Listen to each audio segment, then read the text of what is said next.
project I'm working on, the NIOSH project, reconstructs people's workers' doses.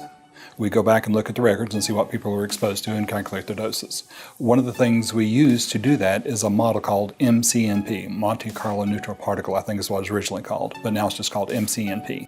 It calculates exposure. It models the room, the source of the exposure, and the person in the room, and calculates the dose to the person. It can use several different radiations, gamma radiation, alpha, beta, and neutron.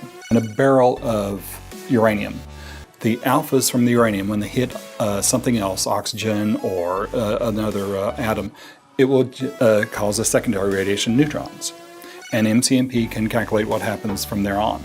MCNP uses a separate code called sources 4C to do this calculation, to see what happens when the alphas hit the oxygens and create these neutrons.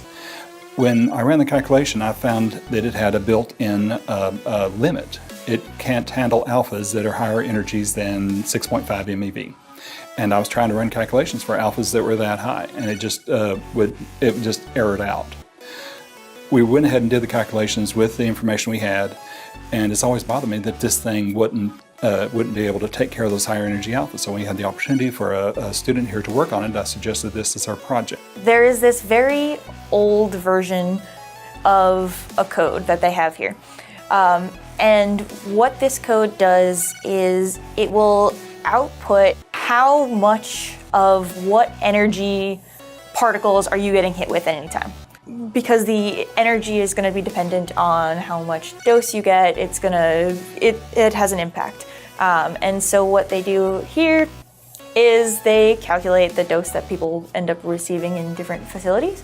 And so what I have been doing is I've been working to attempt to get a more accurate spectrum output. So this code that they have, at present, there's a cap in it, but that cap doesn't exist in reality. It's something that was put into the code to make the code a little bit easier to work. So I have been removing this cap and adding more data because in order to make this a little bit more realistic. So it'll change the spectrum a little bit, and it will mean that there are going to be higher energy neutrons to deal with. So that is essentially, in a nutshell, what I've been trying to do.